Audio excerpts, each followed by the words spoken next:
Hi, everyone. This is Akanksha Gupta, and I am a practicing pathologist in mid-Michigan, in Central Michigan, and I'm also a lab director of my lab in Central Michigan. Today's topic is going to be male genital. I'm going to briefly talk about the germ cell neoplasia in testis, and we will go through this journey.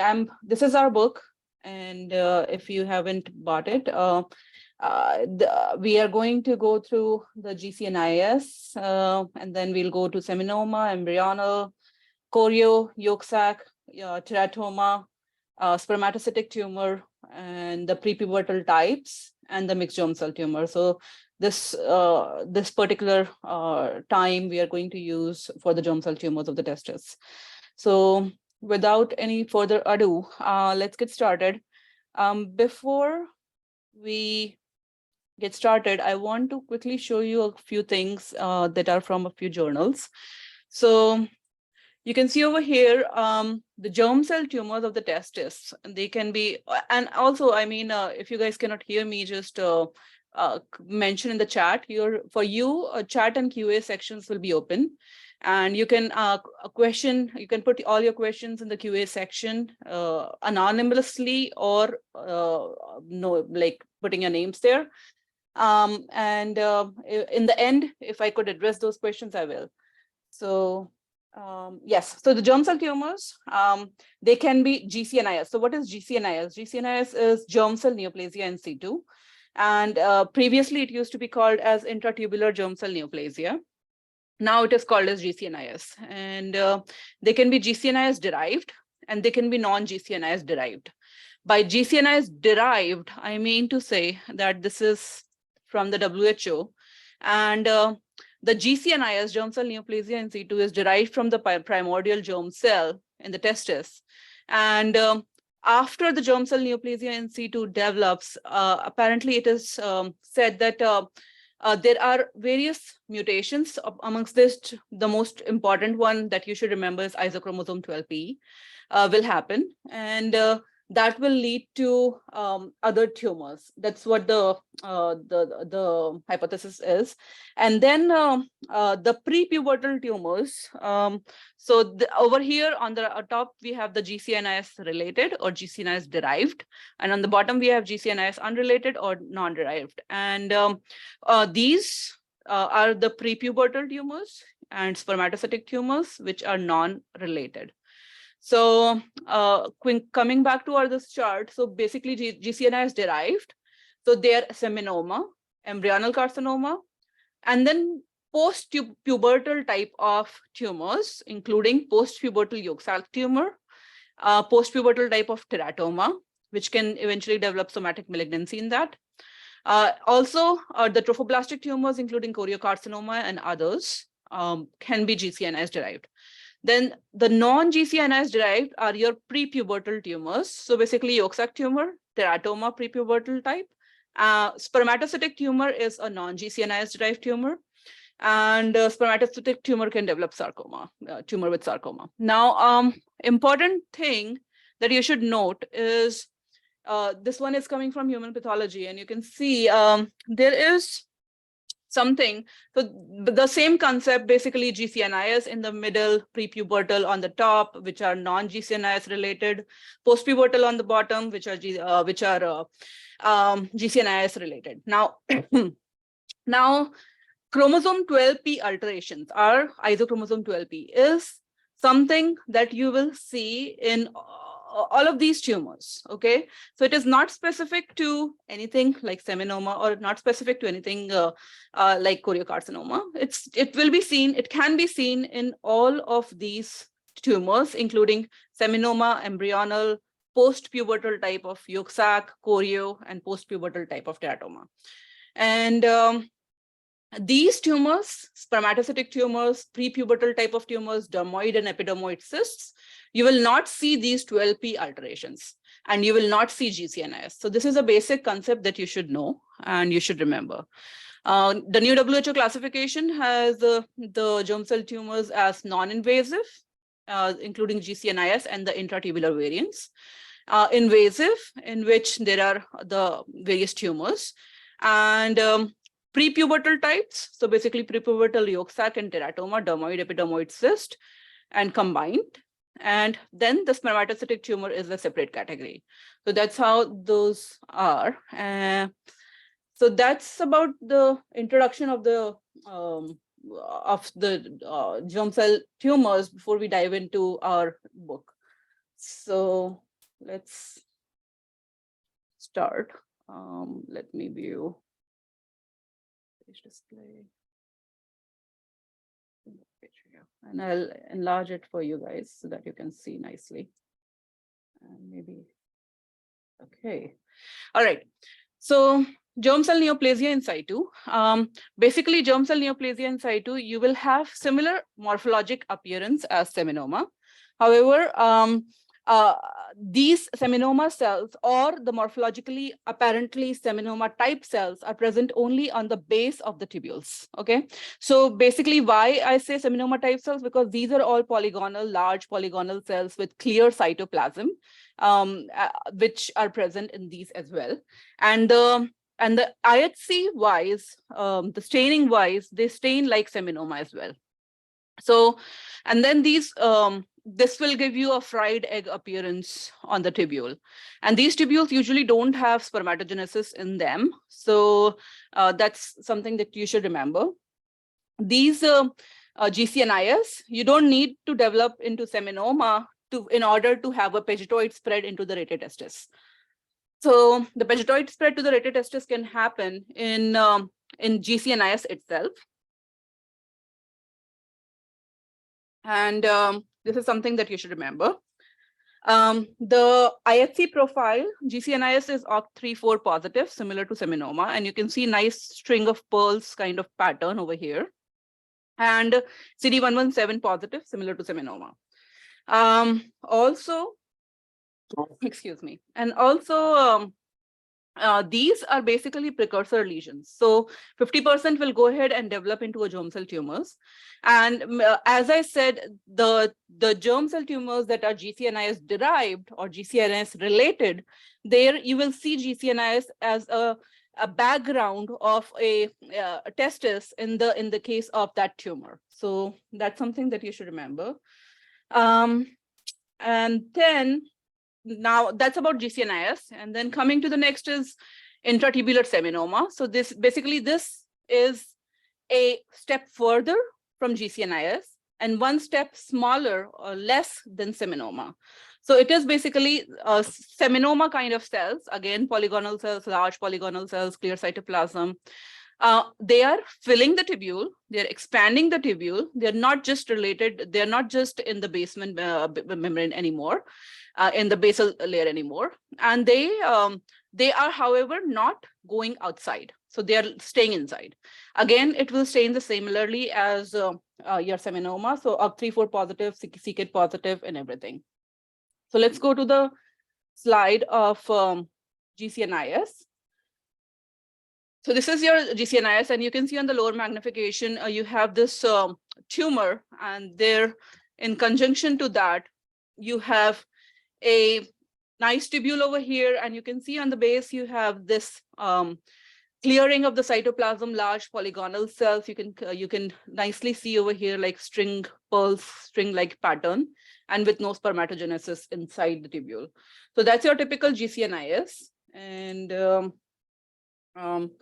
CD117, so next is the intratubular and GCNIS. So over here on the left-hand side, you see the intratubular seminoma, and on the right-hand side, you see the GCNIS. So you can see the string of pearls very nicely in the GCNIS, and then you can see the whole thing positive in the intratubular, so that you can see the differences. So again, GCNIS are staining same as seminoma. So they are D240 positive, OCT3/4 positive, PLAP positive, and CD117 positive. So that's that. And next topic that we are going to do is seminoma. Let me see, there was a nice here. So these immunohistochemical stains, you should remember, and this is a very nice chart which was published in American Journal of Surgical Pathology. And so first thing is OCT4 positive and our OCT4 negative. For the OCT4 positive, for seminoma, remember CD117, D240 or podoplanin, SOX17. For embryonal carcinoma, remember CD30, cytokeratin A1, A3. These are your major two stains that will help you in SOX2. So, and then they are CD117 negative, unlike seminoma, they are D240 negative. So those are, but again, embryonal as well as seminoma will be OCT4 positive. So this is something that will help you. For the OCT4 negative tumors, you have yolk sac tumor, spermatocytic tumor, and choriocarcinoma. And yolk sac tumor will be Glypican positive. AFP can be positive in some cases, though AFP is a marker of yolk sac tumor, and PLAP can be positive. And spermatocytic tumor, they will not stain for any of, they will not much is going to help you. They are SAL4 positive, so you know that they are coming from the testis, but they are negative for PLAP, HCG, AFP, and Glypican-3. And choriocarcinoma, your syncytial trophoblast and the cytotrophoblast stain differently. The syncytial trophoblast, they stain for beta-HCG and Glypican-3 as well. And they are negative for AFP. That's something you should know, and they can be positive for PLAP. So this is going to help you throughout the germ cell journey. Going next to seminoma. So the seminoma, you have to remember this morphology very well. So you can see nested architecture, nice. And then you have these large polygonal cells similar to GCNIS or intratubular seminoma that I showed with abundant cytoplasm.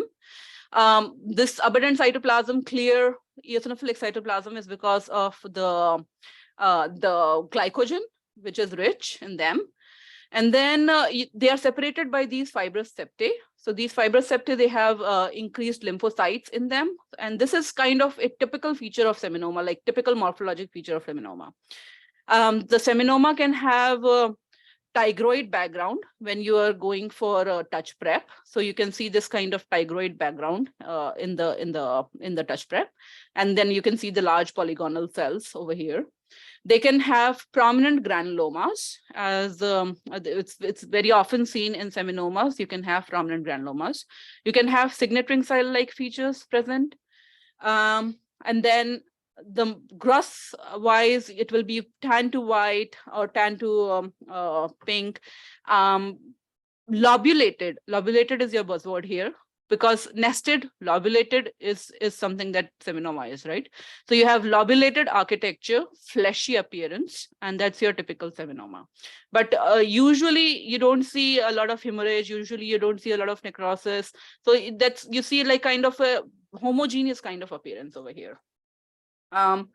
So coming to the text of seminoma, most common germ cell tumor presenting as unilateral mass, solid, fleshy, tan, lobulated. And then, as I mentioned, the morphology clear to eosinophilic, the same thing. IHC, we already saw. So OCT4 positive, CD117, D240. SAL4 is a non-specific marker. It will not help you differentiate between anything. Can have elevated serum LDH, rarely can have HCG. And they metastasizes to retroperitoneal lymph nodes. Again, as I mentioned, all these tumors that I showed you are isochromosome 12p positive and have this one, seminoma, can have c-KIT mutations.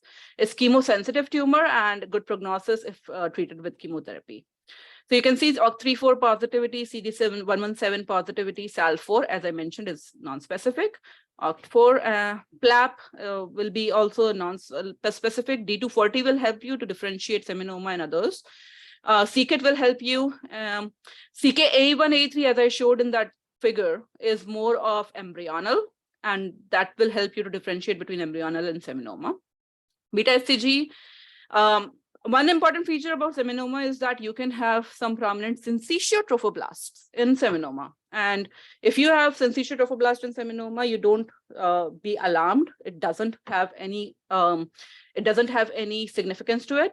And don't be confused that why do I have syncytial trophoblast and is that choreo? You go for beta-HCG, it stains for beta-HCG, and you are even more confused. So don't do that.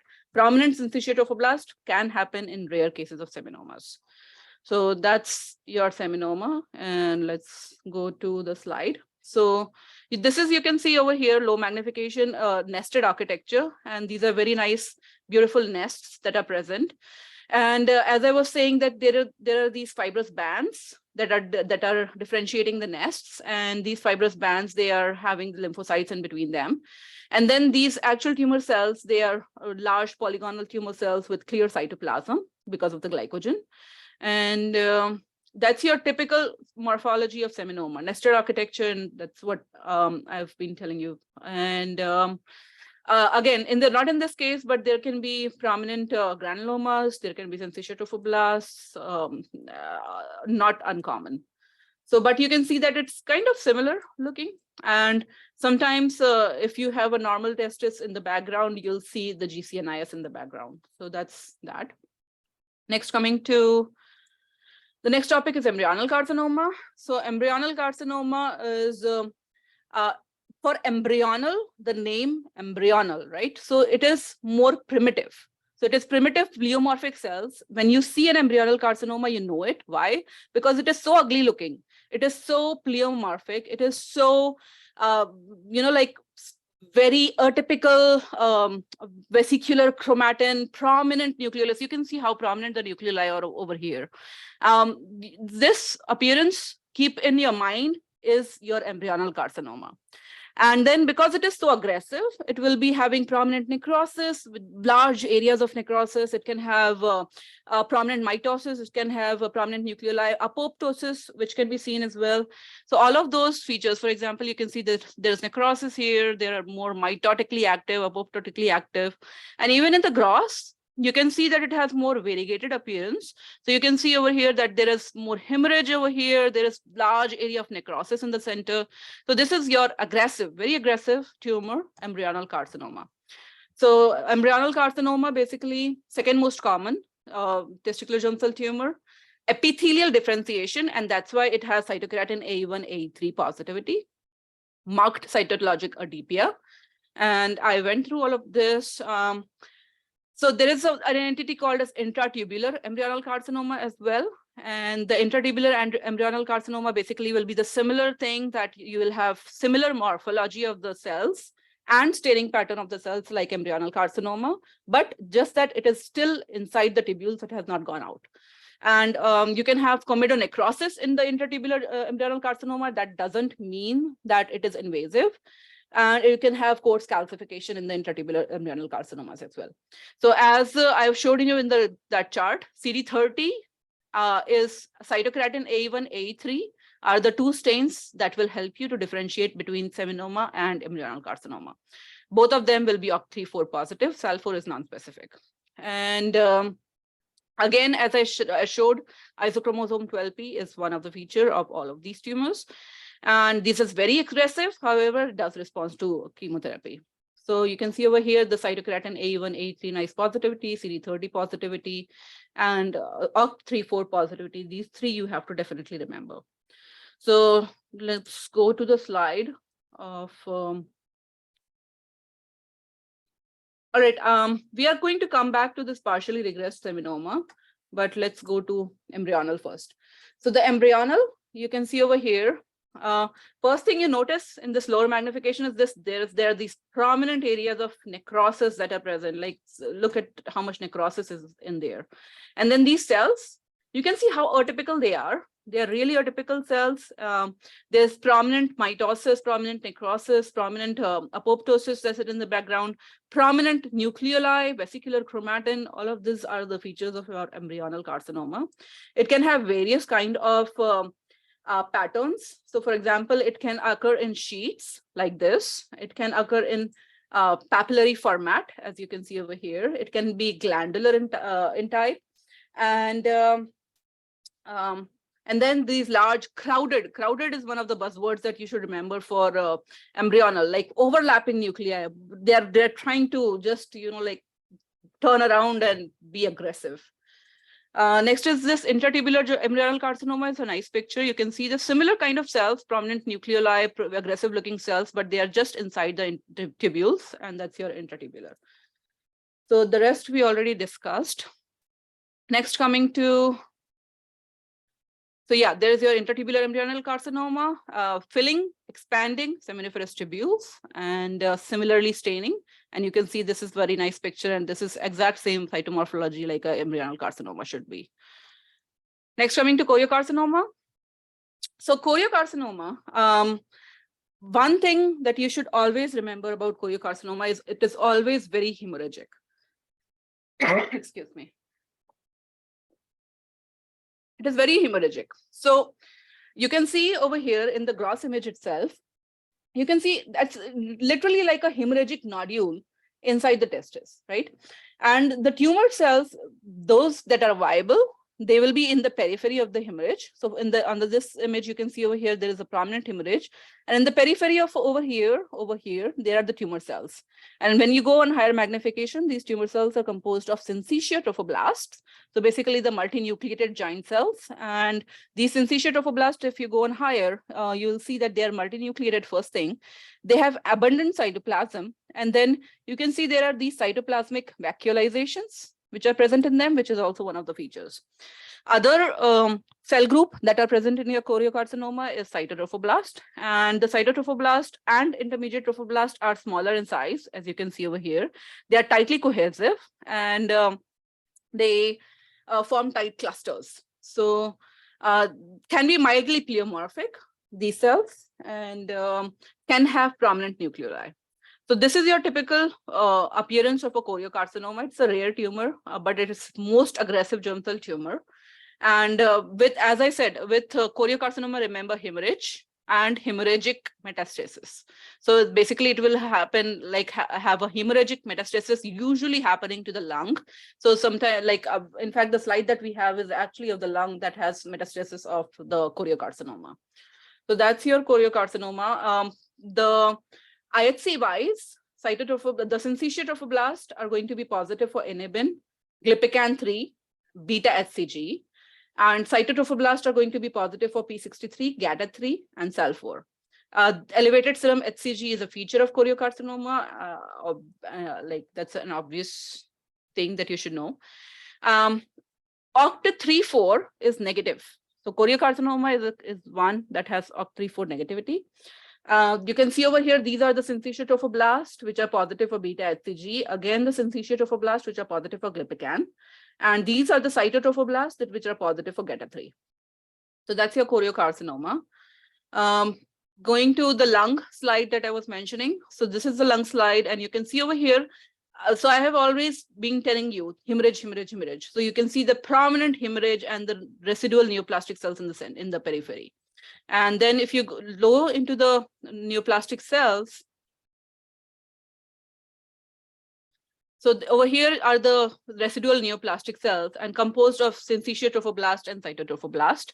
And the syncytia trophoblast basically are multinucleated cells that are over here.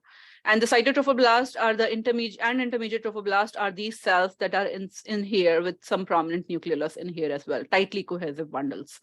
So that's your typical choriocarcinoma. And we already discussed the rest. So remember this morphology. Next, coming to all right. So that's your choriocarcinoma. So remember, till now, we are discussing everything that is GCNIS related and that can also have isochromosome 12p. So, okay. So continuing the same thing, we are going for post-pubertal type of yolk sac tumor or endodermal sinus tumor. And the post-pubertal type, again, it will be GCNIS related, and it can have isochromosome 12p. The yolk sac tumor is a big mimicker. It can mimic a lot of things, and it can have a lot of morphologic patterns. But the classical histomorphologic pattern that you will see is basically a pattern that has this prominent reticulate kind of pattern. And this reticulate kind of pattern will, you can have prominent myxoid areas, hypocellular myxoid areas, which can present. They can have various kind of morphology, solid, papillary, glandular, and so forth. Microcystic, the reticular microcystic honeycomb kind of meshwork is something that you should remember with yolk sac tumors. They can have hyaline globules, as you can see over here on this image. And then the Schiller dual bodies, they are basically glomeruloid kind of bodies that happen around the vessels, and they kind of develop the cells, they line up around the vessels, and this is a typical like feature of Schiller dual bodies that you should remember. Again, Schiller dual bodies not always seen in yolk sac tumor. When present, great, but not always seen. Yolk sac tumors, you almost always you will see it as a component of mixed germ cell tumor.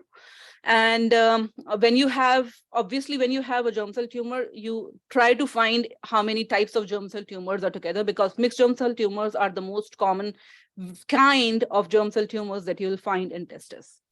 Yolk sac tumors are positive for AFP, glypican 3, and sulfur and cytokeratin AE1, AE3 can also be positive. And elevated serum AFP is your clue right there. And then hepatoid can have an hepatoid appearance, and especially those hyaline globules are more common in the hepatoid appearance, and they will even stain with the liver markers. So again, so UP34 negative, glypican positive, and alpha fetoprotein positive. And alpha fetoprotein not necessarily positive in all the cases, so that should not sway you away from the diagnosis. And sometimes it can be really weak.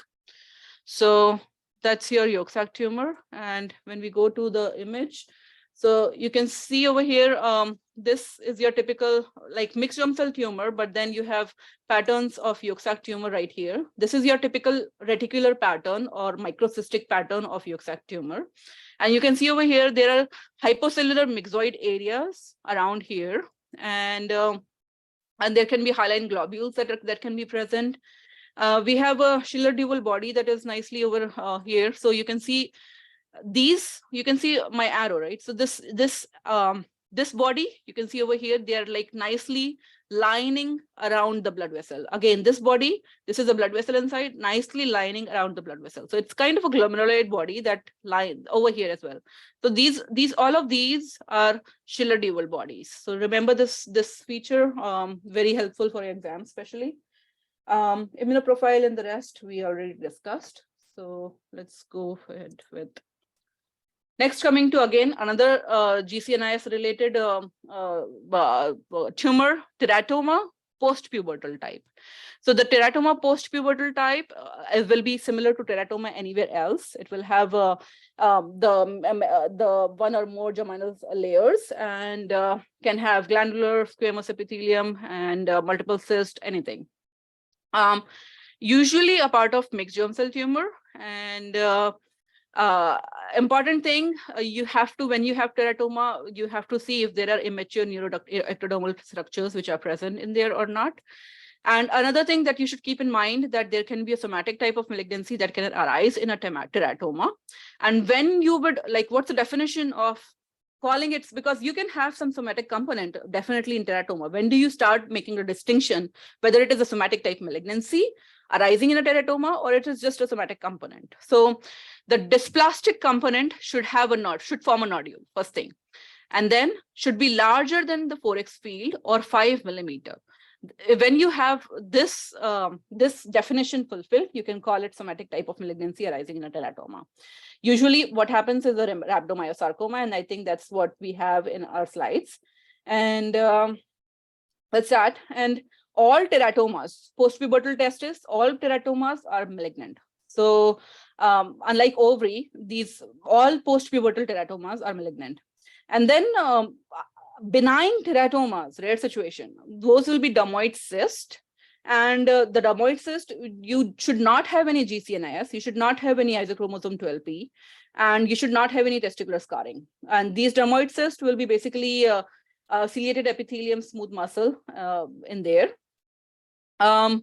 So over here, you can see this nice cartilage and glands, and over here, nice teratoma.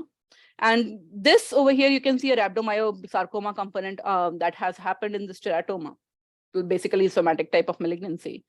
And you can see this prominent big nodule in this teratoma. And you can very well notice that this is what the somatic malignancy is right there. Okay, so that's what it should be, a prominent big nodule that is present. And so the slide that I have is of the transformation to rhabdomyosarcoma. And I really have to show you the rhabdomyosarcoma component here. So that's what we have. And prominent nodule is a feature. So this prominent nodule, you'll see that. And again, you don't need to have this big nodule. Literally, the definition is like 5 millimeter. So 4x field, larger than 4x field, 5 millimeter. Right, so that's that. Next, now coming to tumors that are unrelated to germ cell neoplasia in situ. So now we are going to the non-GCNIS related tumors. You should not have GCNIS in the background in these tumors. So coming to the first one, spermatocytic tumor. So the spermatocytic tumor, again, not associated with GCNIS, not associated with cryptorchidism, relatively rare. It happens in the older men, and this you can see over here in this one, this one. So you can see over here, this picture itself depicts that the spermatocytic tumor that you can see over here, they are starting even later. So these tumors, like these tumors, they are starting earlier. The formation of the tumors, like the carcinogenesis and everything, this starts earlier in this, and even the pre-pubertal type even starts even earlier than that. But these spermatocytic happen very late. So this is something that you should remember. Usually older men more than 50 years of age. Polymorphous cell population. So you'll have 3 types of cells: small, medium, and large. And you can see over here this very large cell which is present. And poorly defined cell membranes. Sometimes it is important to differentiate between a seminoma and a spermatocytic tumor.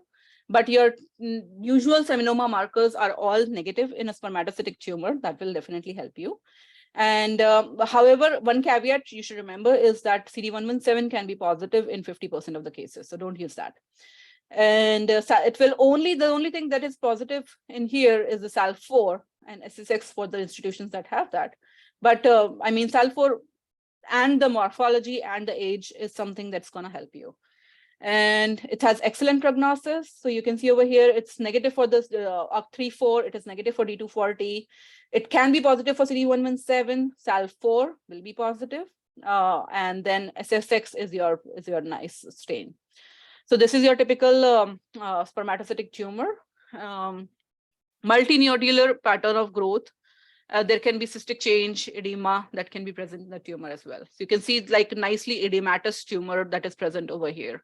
So that's your typical spermatocytic tumor. We don't have a slide of that one. I apologize. It's really rare. Coming to pre-pubertal type of teratoma. So again, the teratoma will look exactly the same. However, it is happening in males less than 6 years old, like pre-pubertal males. And again, it will have skin structure, ciliated epithelium, fat, cartilage, bone, muscle, and or organized structures. There are specialized variants in pre-pubertal type, especially dermoid cyst, which will replicate like a skin and will have squamous epithelium with adnexal structures. Epidermoid cyst, so you will have a squamous epithelium here, but with keratinaceous debris, but there will be no adnexal structures. And well-differentiated neuroendocrine tumors, usually they have good behavior and it will be having similar morphology as neuroendocrine tumor anywhere else. You can see over here, this is a nice teratoma and the epidermoid cyst with nice keratinaceous debris. No association with GCNIS, pre-pubertal, remember the buzzword pre-pubertal, no GCNIS, no isochromosome 12p. So all of that, remember. No scar, no tubular atrophy, and so forth. And no association with the mixed germ cell tumors as well. So that's your pre-pubertal type of teratoma.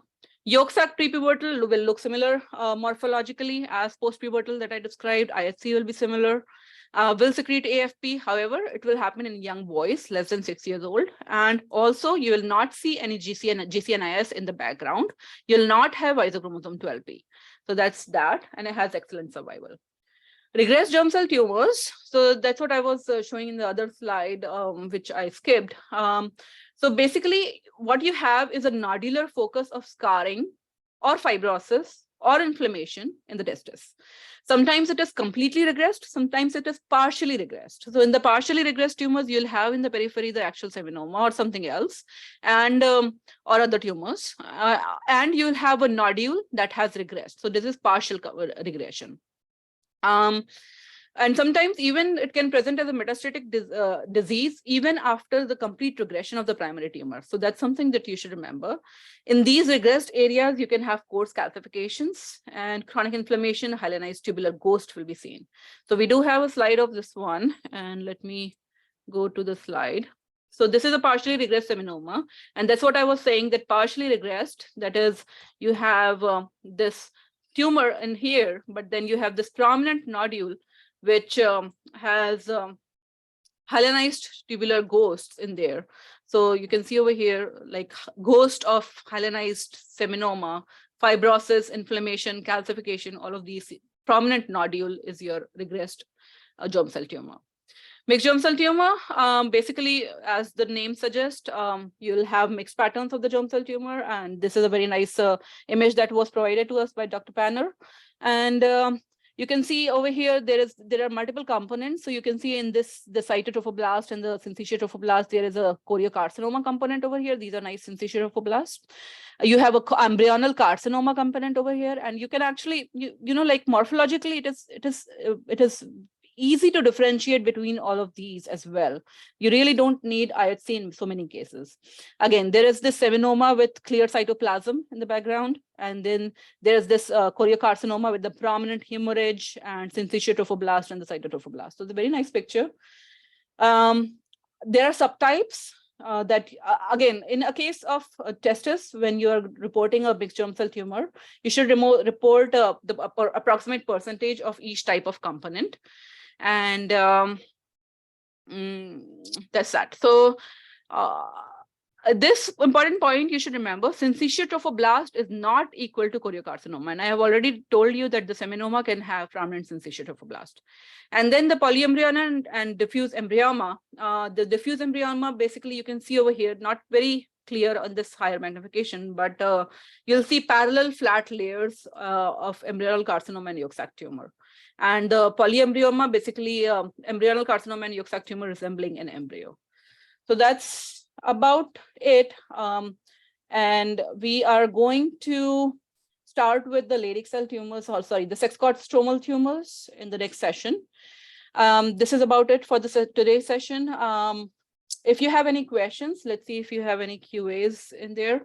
Okay, so if you have any questions, just put it into the QA section. And while I'm doing the sessions, these sessions, you can put those QAs and I'll address it in the end of the session. And if you have, like if you're watching this video later on, while we are not recording it, you can write to us, and you have questions, you can just write to us at acemypath@gmail.com, and we'll be happy to answer your questions. All right, everyone, have a good day. Bye-bye.